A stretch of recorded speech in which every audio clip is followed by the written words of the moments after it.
নমস্কার বন্ধুরা, সবরই রকমারি চ্যানেলে আপনাদের সবাইকে স্বাগত।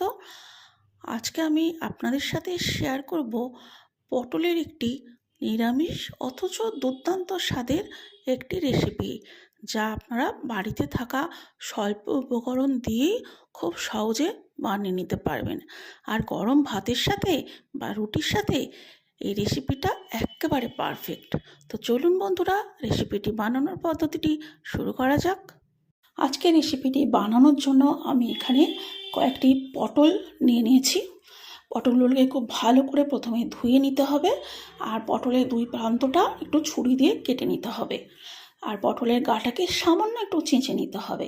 আমি খোসা শুদ্ধই পটলটাকে গ্রেট করে নেব। তো আমি গিটারের সাহায্যে ঠিক এইভাবে গ্রেট করে নিচ্ছি পটলগুলোকে। তো দেখুন, ঠিক এইভাবে গ্রেট করা হবে।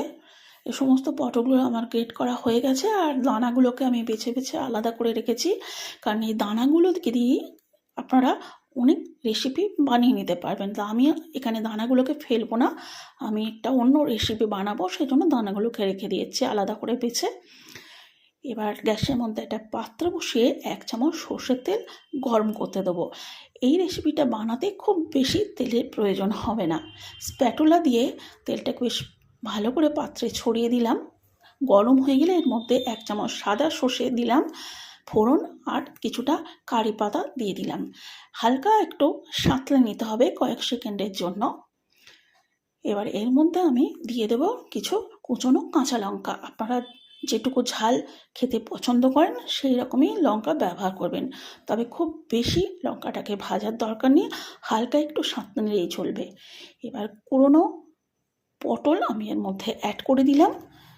পটল অ্যাড করে ভালোভাবে সমস্ত উপকরণগুলোকে নাড়াচাড়া করে নিতে হবে কিছুক্ষণের জন্য। তো পটলটা আমার ভালোভাবে উপকরণের সাথে নাড়াচাড়া করা হয়ে গেছে। এবার অ্যাড করে দিলাম একটা মাঝারি সাইজের টমেটো, যেটাকে আমি আগেই কুচিয়ে ছোট ছোট করে টুকরো করে রেখেছিলাম, আর এর মধ্যে দিয়ে দিলাম স্বাদ মতো হিমালয়ান পিঙ্ক সল্ট আর 1 চামচের মতো হলুদ গুঁড়ো। এবার যেহেতু নুন দিয়েছি, সে তো টমেটোটা আর পটলটা অনেক তাড়াতাড়ি সফট হয়ে যাবে। সমস্ত উপকরণগুলোকে আবারও নাড়াচাড়া করে ঢাকা দিয়ে মিনিট 2 জন্য রেখে দিয়েছিলাম। দেখুন কতটা সফট হয়ে গেছে।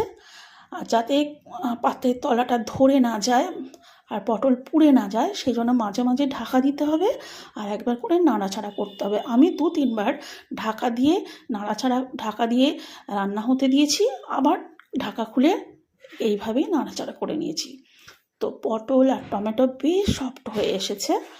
এবার এর সাথে আমি অ্যাড করব কুড়োনো নারকেল। আমি এখানে 3 চামচের মতো কুড়োনো নারকেল ব্যবহার করেছি। তো আপনারা যেরকম পরিমাণ নারকেল খাওয়া পছন্দ করবেন সেরকমই অ্যাড করবেন।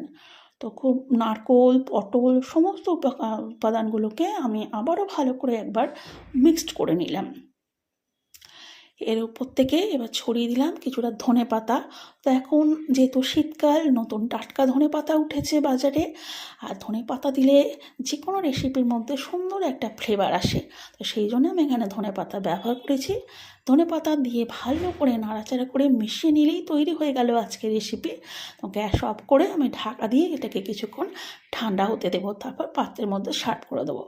তা 5 মিনিট বাদে আমি ঢাকা খুলে দেখিয়ে দিচ্ছি। দেখুন কতটা সুন্দর তৈরি হয়ে গেছে ঝরঝরে পটল ভাজি। একটা পাত্রের মধ্যে আমি এবার সার্ভ করে দিলাম। তো দেখলেন যে কত সহজে বাড়িতে থাকা সামান্য উপকরণ দিয়ে এত সুন্দর রেসিপি আপনারা বানিয়ে নিতে পারেন। গরম ভাতের সাথে বা রুটির সাথে যে কোনো নিরামিষ দিনে এই রেসিপিটা অনায়াসেই বাড়িতে আপনারা বানিয়ে সকলকে খুশি করে দিতে পারেন। ওপর থেকে ধনেপাতা আর একটু নারকেল কুড়ো দিয়ে আমি সাজিয়ে দিচ্ছি।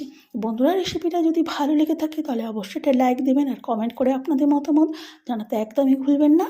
আর চ্যানেলটাকে সাবস্ক্রাইব করে আমার পাশে থাকবেন, সাথে থাকবেন। আপনারা ভালো থাকুন, সুস্থ থাকুন এই কামনা করে আজকে ভিডিওটি এখানেই শেষ করছি। আবার হাজির হব নতুন কোনো ভিডিওর সাথে। ততক্ষণের জন্য বাই বাই।